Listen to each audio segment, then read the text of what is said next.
Yo sup, it's NY3. Today I'm gonna be going back to doing some Yangzing videos. I've been having a lot of requests for Yangzing updates. However, that's not really possible without the release of Shining Victories. But I will be starting a new Yangzing segment, and it's going to have, obviously, Yangzing videos up to the release of Shining Victories, which is when, after I get the cards, I can start posting the new combos as well as the new builds. But this video is going to be about two supplementary Yangzing videos that you could decide to run or you could decide to not run. Now this combo is going to be a 4-card combo. As always, we're going to have Gel 2, 2 discards, and access to both our skills. Since we're going first, we're going to have one additional card,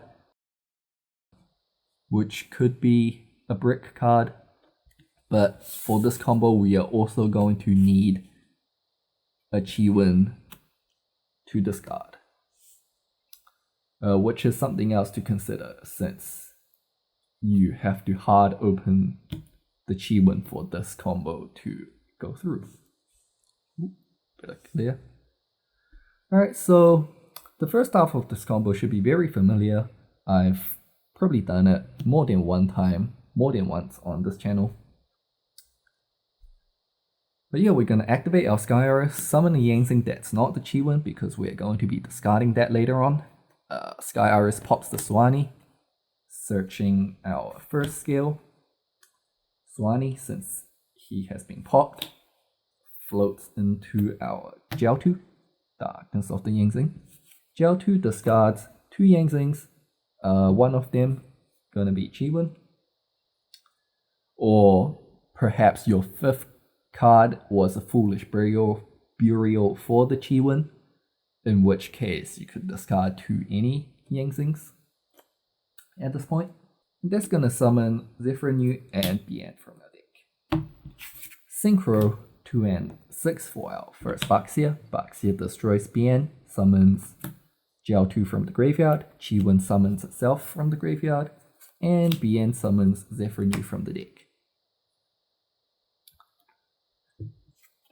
At this point, we are going to make Ancient Fairy Dragon to grab the other half of the skill. So Ancient Fairy Dragon pops Sky Iris, grabs Oracle, activate Oracle, grabs the opposite skill. So, you know, very familiar stuff. We've done this before. Set our scales 4 to 6, pendulum summon both our Zephyr, and search our Divine Strike. We're just going to go ahead and set that. Next up, we're going to summon our second Baxia. Since we use Zephyr as a synchro material, we can stack to the top of our deck any monster we want. And we need a level 2 Earth Tuner. The best one is probably TG Striker, since it's the best one to draw of the bunch. We're just going to put that on the top of our deck. The next thing we can do is we could pop Zephyr and bring back Bien at this point if we value the scales ability to pendulum summon next turn, and our interactions between Ancient Fairy and Oracle. If we choose to not pop Zephyr and start popping our scales and our field spell, we are going to end on a larger board. So I'm just going to show the larger board route just because it looks more intimidating and more amazing.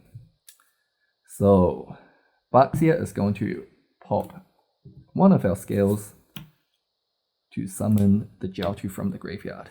Next up, we're going to overlay our 2 Baxias for Alcei Sylvan High Protector. Alcei effect, we're going to call Tech Gen a Striker, which we just stacked. And since we called it right, it's going straight into our hand.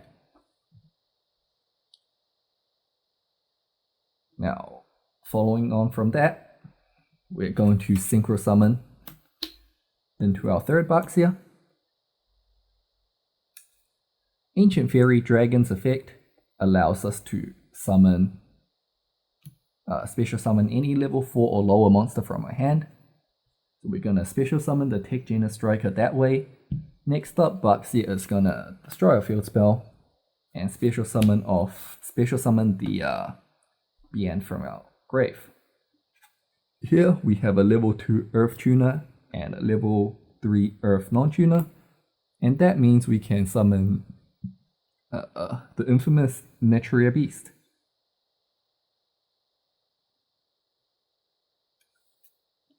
And this is a very solid setup. Now we have the Naturia Beast, which is unable to be destroyed by battle, and that's gonna also seal off all of our opponent's spell cards. If they try to get rid of Naturia Beast using a method such as a monster effect, if they overlay into a Castell, we can Divine Strike that, and that should probably be game for a lot of the decks out there. Alternatively, they could set Solemn Strikes, they could have Ghost Ogres in our hand to destroy Naturia Beast. Again, that's where our single copy of Divine Strike comes in handy to protect this board. Baxia, Ancient Fairy, they're both going to place a lot of pressure on our opponents. Alcay, that's going to be able to, spin some of their defenses, their set monsters maybe, or perhaps their set back row. And since this field does not involve Void Ogre Dragon, we could also pop off our Odd Eyes Pendulum Dragon during the end phase to search a pendulum from our deck. Definitely a very strong opening field. If we did not go for field presence, we would end on a field containing Oracle, the field spell, our pendulum scales intact, and this field just with one less Baxia, which is still very powerful since we got our Ancient Fairy +1 as well as our Pendulum Summon ready to go for next turn. Okay, for the next combo, it is going to be a countermeasure against turn 1 Maxi, because when you go first and they drop Maxi on you, you don't have the option to just straight up OTKing them. You have to either stop or let them draw 10 or more cards, or stop somewhere in between, leaving you on a subpar field just to get OTK'd by your opponent. So what this combo allows us to do is not only to survive turn 1 Maxi, but to win because they turn 1 Maxi you. So let's just get into the combo. Now this looks like a very standard hand. Jiaotu, 2 Yangzing discards, and high scale, low scale. We're gonna summon our Jiaotu, discard our 2 Yangzings, and wait for a response. Now, if our opponent maxis at this point, what we can do is, instead of the usual Zephranu plus Achievement, we're gonna summon Zefraxi and a second Jiaotu instead. Next up, we're going to activate Oracle, and this is going to grab us our low scale Zefraxi instead of the high scale, which we normally get since we need to pendulum summon Zefraxi instead of Zephranu. Next up, we're gonna synchro the Jiaotu and the Zefraxi into a Tech Genus Hyperlibrarian. Here, Oracle is gonna trigger since we use Zefraxi as a synchro material to stack any monster to the top of our deck. And the monster we're gonna be stacking is Drawing Unlock Bird. Next up, we're gonna set our scales 1 to 4 and pendulum summon the Zefraxi.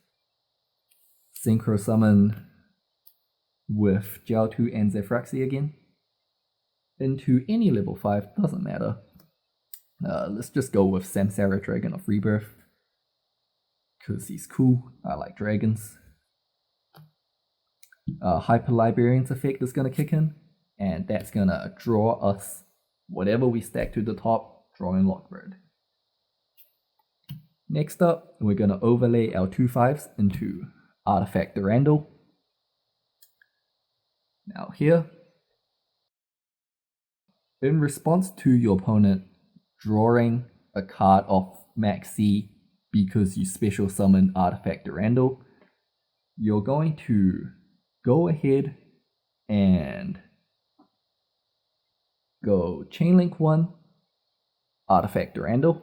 It's effect to shuffle both players' hands, and Chainlink 2 to draw and lock them, because the chain is in response to your opponent drawing a card off Max C.